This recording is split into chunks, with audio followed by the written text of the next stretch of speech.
So I haven't done one of these videos in a very, very, very, very long time. And one of the reasons why I haven't is because I have been in transition. If you read the word like I do, then you know you go from glory to glory, faith to faith, and there's a process in between all of that. And one of the things that I have been asking God to do for me is to reveal me.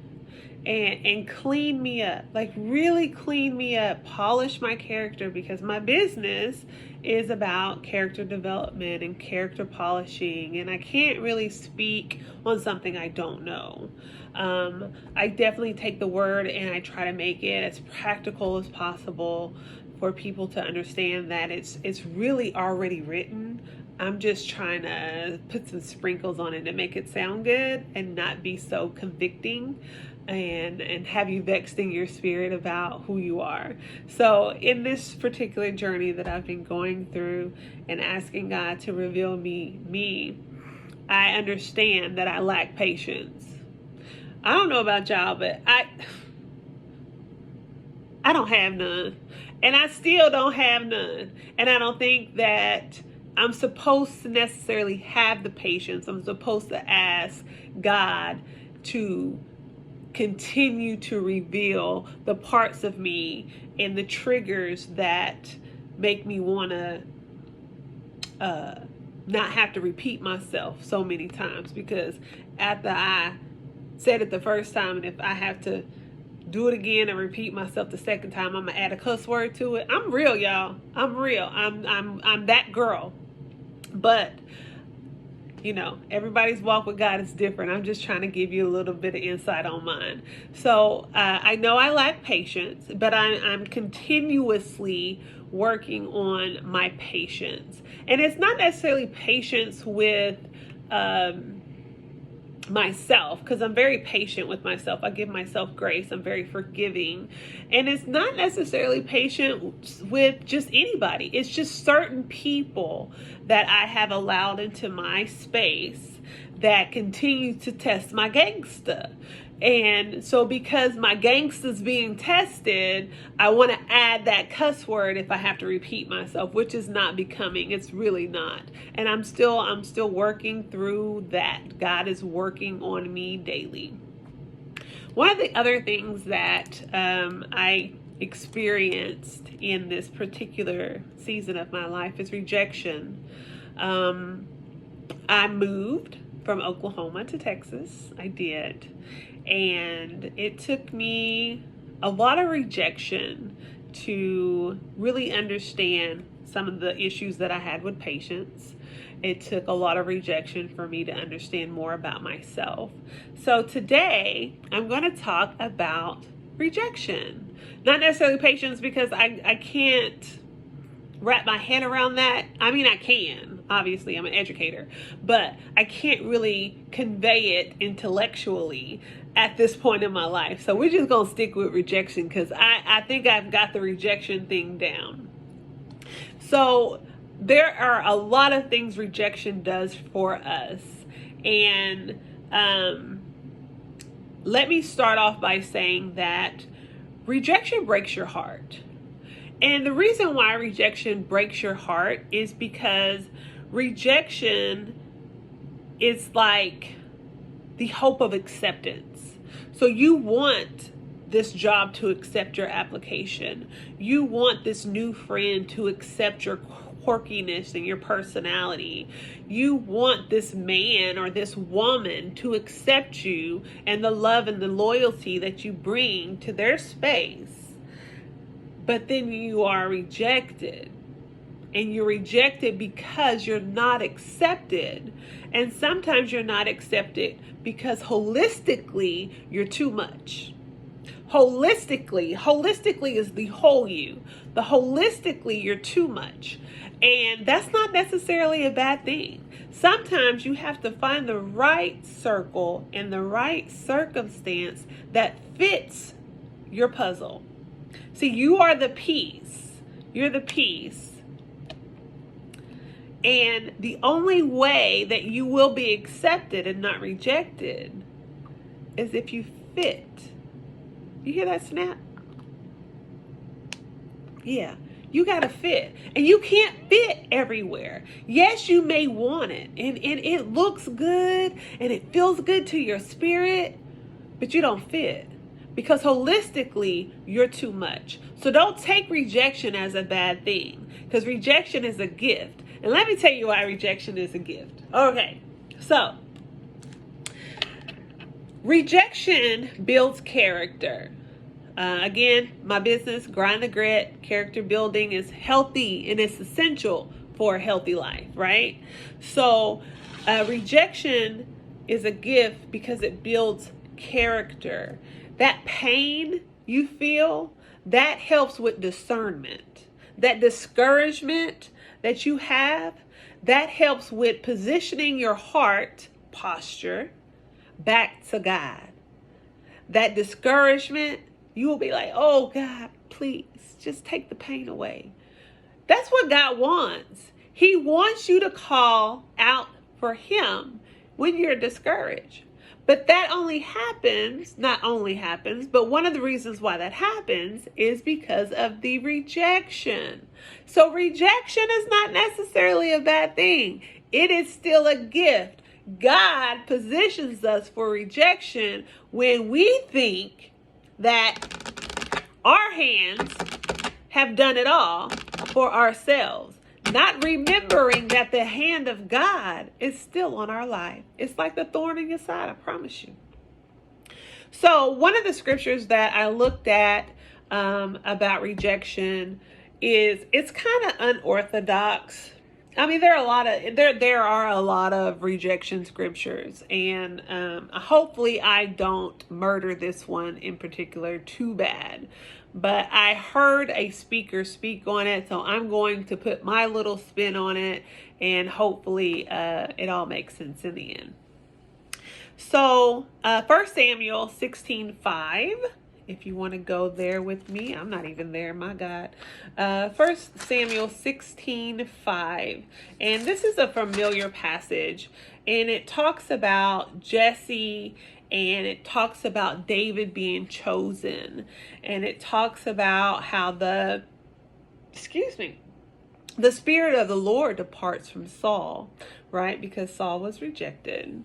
But I'm not really going to talk about Saul's rejection from the Lord. I'm going to talk about David's rejection from not being in the house when Saul came to the house. See, Saul came through and he was going to Jesse's house. Everybody in town knew Saul was in town. And when Saul comes to town, Saul comes for correction. Typically, in the history of his story, Saul is one of those prophets that convicts you and corrects you. He ain't playing no games with you. If he coming for business. So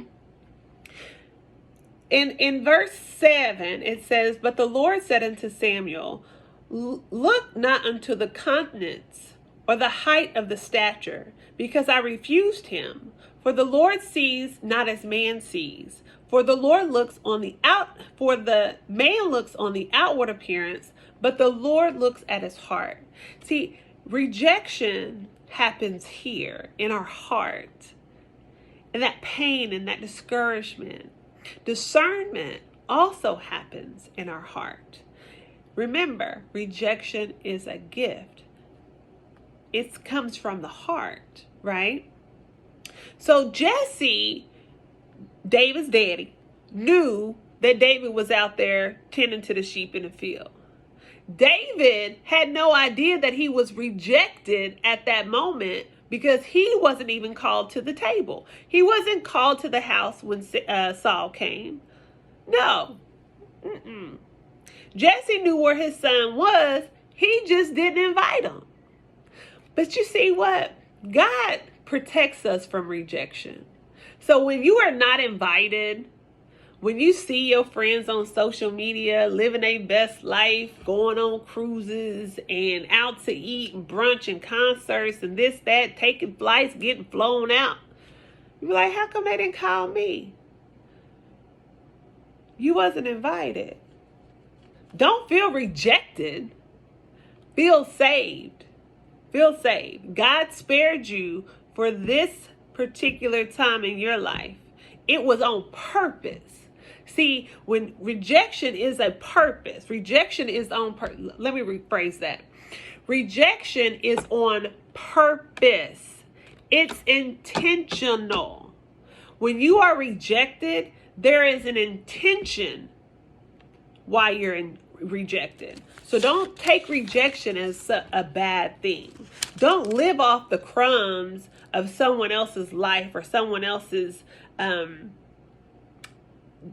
don't live off the crumbs of someone's position that they want you to play in their life. Rejection has to be understood. And the way that you understand rejection is it's your worth. Your worth, your value, right? So if you are rejected and you feel like someone is confirming your worth and your value, stop. Rejection is not a confirmation of your value or worth. Rejection is the purpose of your value and your worth. Rejection will have you believing that you don't deserve better. Rejection will have you believing that you should have been at that concert. Rejection will have you believing that you should be their friends and you should try harder and you should do all the things. But remember, your heart belongs to God. Rejection should send you back to God. Rejection will send you back to God because of the discouragement you feel. And you go to your prayer closet or you get on your face and you say, woe is me. Why do I feel the way that I feel? It hurts. It is painful. But there's a purpose for rejection. Let me tell you about it. So, because David in 1 Samuel 17, 32 through 37, I think it is. Yes. So because David was not invited, he was doing what he was supposed to be doing. So remember, just because you wasn't invited, think back. What was you doing? You was working. You was working out. You was eating healthy. You was hanging out with your kids. You was teaching them how to read, write, and arithmetic and all the things that you should have been doing. But instead of you giving God the glory for that time, you felt unworthy and rejected because you weren't invited. But think of all the things that will prosper out of that rejection. The opportunity cost of rejection is monumental. So while David wasn't invited, what was he doing? He was working. He was tending to the sheep. You know what else he was doing? He was saving the sheep. How was he saving the sheep? When the lion came, when the bear came, he would go and he would leave the 99 and 10 to the one. And he would go and save the sheep. And he would kill the lion and he would kill the bear. It's all in the Bible. Read your Bible, people. Read your Bible. I'm just paraphrasing. Because of that rejection, yes, he was called back to the house and he was anointed in the oil and the things. But because of the rejection, because of the non-invitation from his own father, Jesse, he was able to fight off and save the sheep. That rejection caused him to prosper when it came to the Goliath.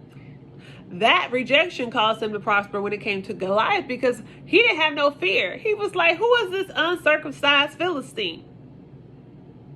I ain't scared of him. Everybody else is. I'm not. Because you know what I was doing? I was fighting lions and bears while tending to the sheep as I was being rejected at the table in my father's house. Ooh. Listen. That's good stuff right there. That is good stuff right there. So, when you're in the will of God, even people's rejection of you will serve God's purpose for you. David was ready for the Goliath, right? Rejection does not have to make us less than. Rejection causes it all to work out for the good of us that love the Lord. Remember, rejection is a gift. So don't worry about who walked away. Don't remember who left. God will never leave you or forsake you. That's why rejection has a purpose, because it takes our heart posture back to God. Yes, we get busy. We get all up in arms about, where we're going to go and what we're going to do and the next thing and the next big thing and the next big thing. Excuse me. And we lose sight of God. I am not perfect. I can tell you, sometimes I'll be like, did I pray today? I don't make it a ritual. I can't. I'm just not that type of Christian. I can't make it a ritual. I can't get up at 5 and 7, and I can't do the whole religion thing. It's just like, yes, I thank God every day, and I do pray over my food and things like that. But sometimes you just sit and you're like, did I talk to God? Like, did I really, really, really talk to God today? And so when I have those moments, that's usually when I'm feeling rejected. Because it takes me back to God. Nothing can separate us from the love of God. So, anyway, so rejection shapes our character and skills for opportunities, just like in David's case and Goliath. So God's grace, it positions us for purpose. 1 Samuel 16, 14 through 19. Even when they leave you, God knows where you are. It's so powerful, the authority God has in our lives, that we don't even really, when you really think about it and you think about someone's position in your life, and say you broke up with your forever partner, who you thought was your forever partner, that time that you're sad and, oh, woe is me, that takes you back to the heart of God, and it reveals to you that God will never leave you. God will never forsake you. And he always knows where you are, and he always knows what you need. And then the beautiful thing about the rejection is that it redirects us.